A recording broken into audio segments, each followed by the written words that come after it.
Hello, CAUFP family.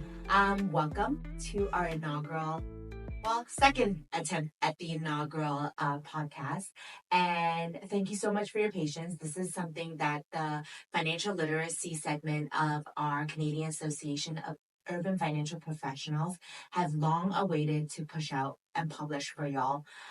We know that our memberships, our constituents are very much worried and thinking about what's going on with the economy, what's going on and how to manage our finances. So we thought, why not have a little podcast and start tackling concerns that our members have really talked about and showed concerns of. So to get us started, I have Celicia here, and I met Celicia at one of our youth summits, our signature event, and her energy, everything about her just came alive. And we got very, very passionate talking about, the challenges young adults and just people, professionals in general are facing in today's climate and market. So we wanted to invite her here on our podcast launch and just quickly talk about some of the things that everyone's wondering about, like what's going on with the work economy. So maybe Celicia, over to you to kind of let our audience know, what do you do? No, I appreciate it. And you know what? I will say that was a fantastic summit. I am so appreciative to be a part of this kind of process as well. The work that CAUFP does is super important in the community. And I feel like, again, it really bridges a lot of companies and being able to support, again, the hardship that the job market is going through right now. So I'll jump into it. My name is Celicia Mohammed. My pronouns are she and her. And I'm a talent acquisition consultant at Scotiabank. Wonderful. Well, one of the big five, big six. Gosh, in the Canadian market, what do you know, right? It's true. But thank you, and thank you for spending the time with us. So let's tackle the big hard question, right? What's going on with our current Canadian work economy, job market? I will say, it's rough out there, right? We're seeing a lot of layoffs. And I think at this point, we are seeing that there is fatigue, right? There's a lot of people that are consistently applying to places nonstop. There are over 100 applications sometimes in a week. So I can understand and empathize with where we're at. I think at the end of the day, there are changes going on in terms of, the evolving technologies, dare I say AI right now. There's a lot of things changing, but I think that it's really important for us to stay ahead of the game. Yeah. And also, I'm really excited to dive a little bit deeper into this conversation, because I think that we're seeing AI and we're getting lost in, what's actually really needed in the job market and what are employers seeking? Like, what are some highly valuable skill traits that they're seeking out there? And how do we stay connected to that and not go too far away from certain skills? So I won't disclose anything yet. I know that we have some really great questions coming, so I'll leave it for the question. But I really empathize with everybody right now. And I think my biggest thing is to really go into giving yourself grace at this time. Yeah, I mean, I think we're all seeing it.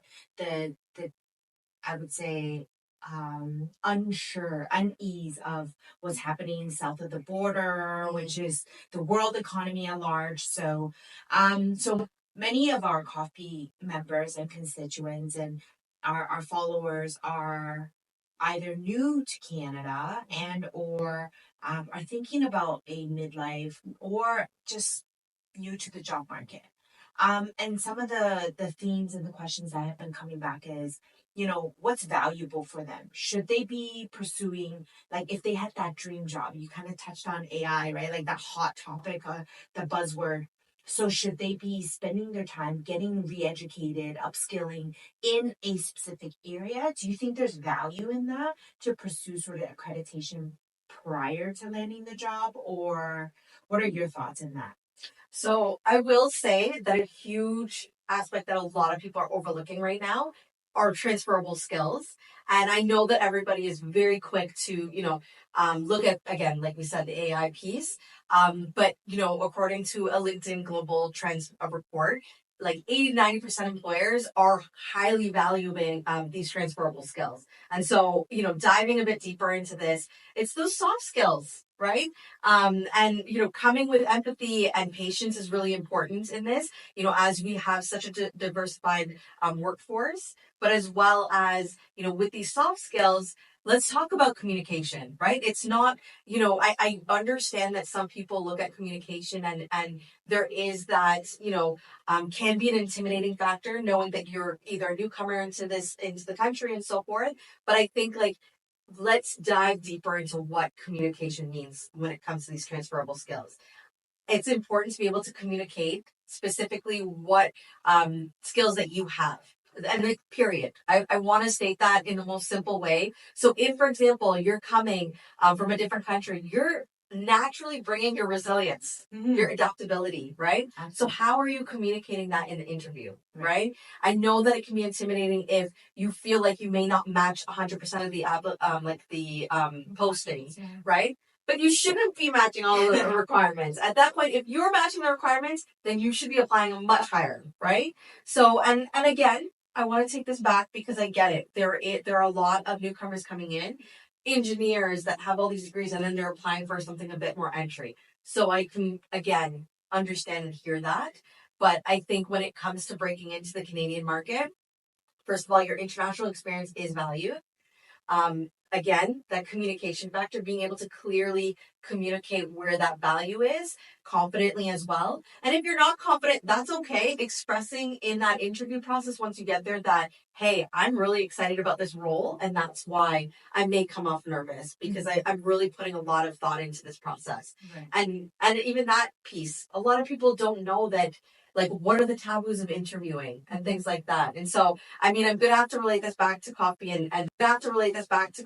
and the amazing mental health resources that you would provide for your members, things like that. Like, these are things that people need to tap into to feel like they can be their authentic self when they are approaching these situations in the job market. Yeah. And then to build more on the transferable skills. So we got communication, we got adaptability and problem solving.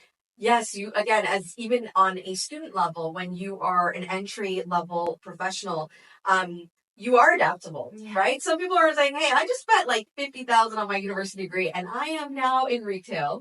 And that's great. It's a great space. Anybody who's been in retail knows you need to be a problem solver and quite adaptable. But resiliency. There you go. 100%. The big word there. So I think like that's going to be key in this, but I just, again, want to emphasize that knowing how to communicate it, knowing how to express the experiences that you've had, wrapped around those skill traits, right? So if someone's asking about adaptability, showcase how you were able to do that. And I'm going to plug, that STAR interview method, right? So when you're thinking about adaptability, how are you breaking that down to, again, communicate that clearly to the recruiter or the hiring manager? And then a big one as well is having a learning mindset, right? We know the economy is evolving. We know the job market as well. And so if you have a learning mindset, this will show the recruiter and the hiring manager that, hey, you are also willing to keep up with this evolving market, right? And I think at the end of the day, like, a lot of corporations, they do invest in their employees and their learning opportunities, whether they're doing a global tuition program or if they're doing specific courses that allow that upskilling. I think, again, that just speaks volumes to the fact that having that learning mindset is going to support you in your career development. So I'm naming a few here, but I think, again, like, if we're going to pool into all of this, being a team player, right? Sounds simple. Yeah. It is not, right? It is a skill. And frankly, like, looking again into, having an inclusive mindset when you are, in talent, for example, or as a hiring manager, because it should be across the board, right? Yeah. Looking at non-traditional roles, like, for example, a healer in the Indigenous community, a caregiver, just essentially like a person that is coming back from parental leave. They've been off for however long. Now, where are their skills valued? They are a team player, okay? They are a team player with all the family members, their communities that they can lean on in order to ensure that this project coordinator, masters, right? All of these aspects we, essentially, maybe take for granted in terms of transferring it into like a corporate or career kind of skill set, like don't undervalue yourself. These are such impactful skills and employers are seeking that, right? So your resume may get you to that interview stage, and I want to be transparent. It's these days, the way the market's working, it's not always getting you to the interview, right? It's building on these networking opportunities. Again, huge shout out to CAUFP.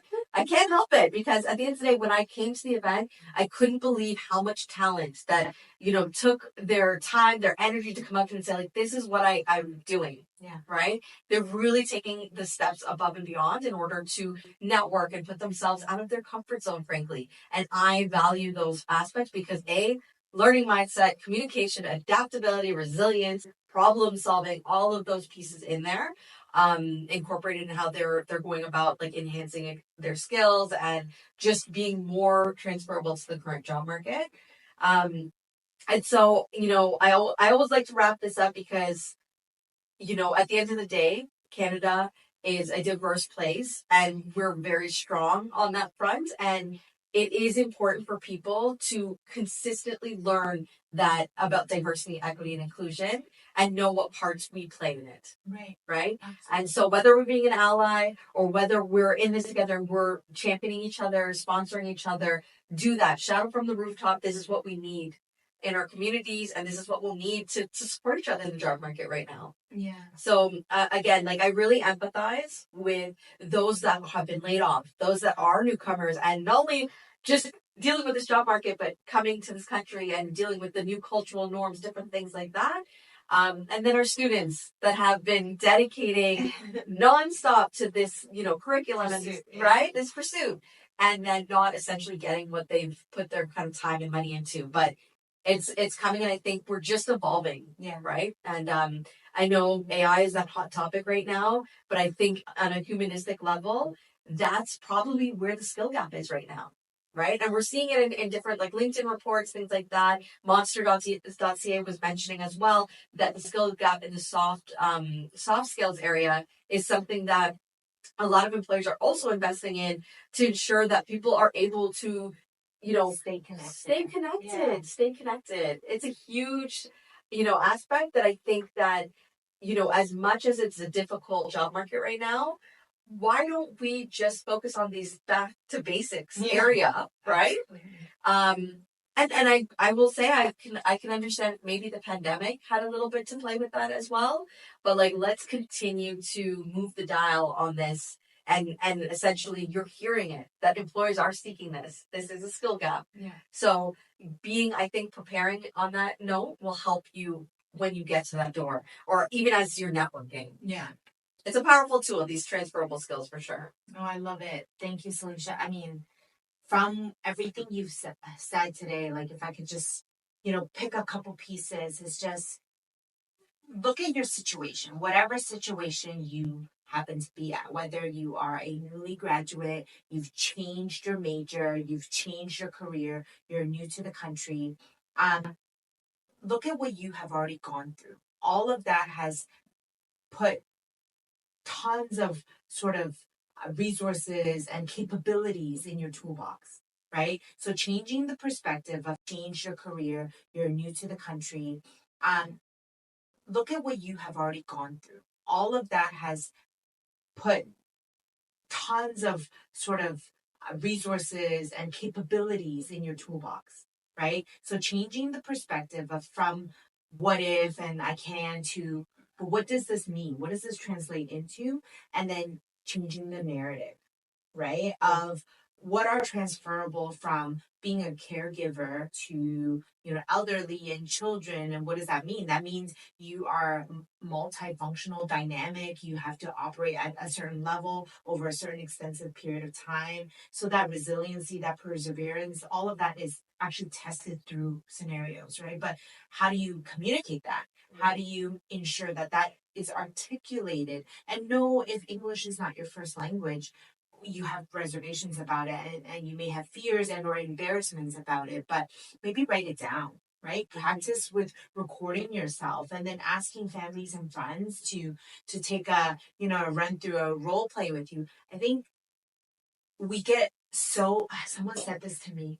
Was it Aristotle that had said humans get so caught up in the fears of what if in a man's mind that you give up before you even start. Yeah. So much of the hoopla and all of that we don't actually know. It's not confirmed.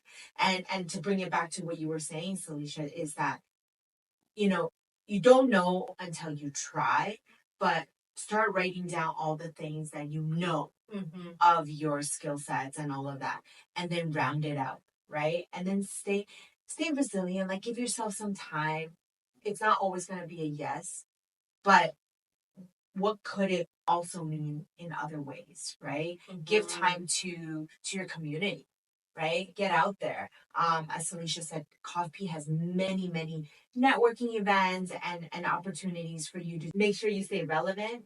And I think one of the things that you mentioned is don't get scared and caught up in the buzzwords and the trend, right? Because if I think it's super cool. The learning mindset will keep you aware. Yes. To keep you plugged in. But don't get intimidated to say, I am missing out. Because you know what?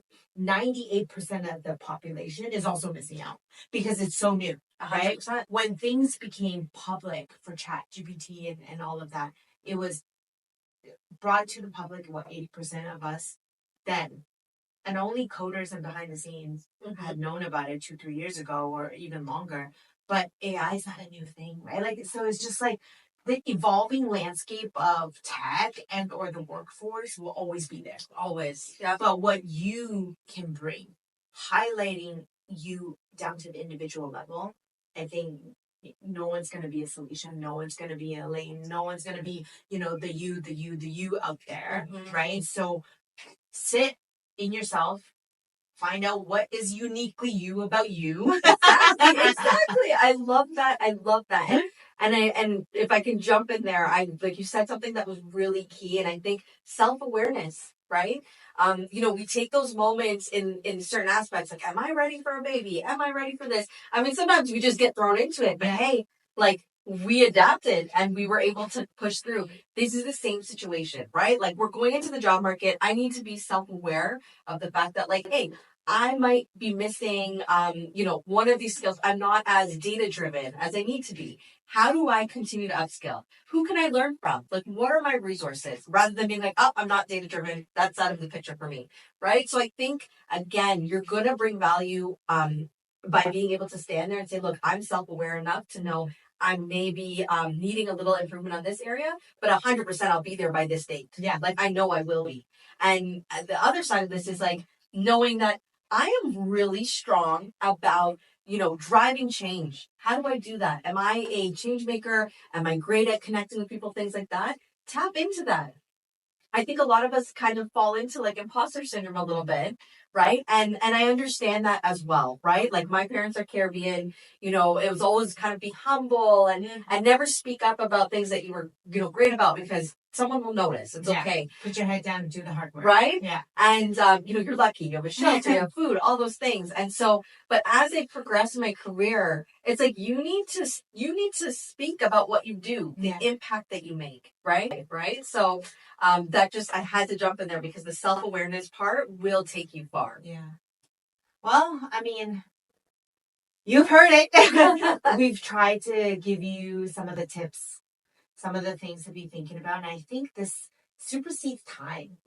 Everything you've really talked about today and given tips to us has really, yes, it highlights the current economical situation of the world around us. But what you've touched on really transcends the now, right? It'll transcend through a recession back to when the market's really good. I think constantly, like you might be eligible for that top role, the ideal role, if you practice some of these things, right? So stay consistent, be mindful of you. Yeah. Right? Like be self-aware, but like turn inwards more than anything else. So I love it. Thank you so much. No problem. Love everything you've just told us. And let us know if Felicia, reach out to her. She's on LinkedIn and with Scotiabank, and also let us know, right? Let your CAUFP members, let me know, what are you looking for to hear from us? We're always open to suggestions. We have a few topics that we're pushing out over the next few weeks, but yeah, thank you so much, and stay tuned.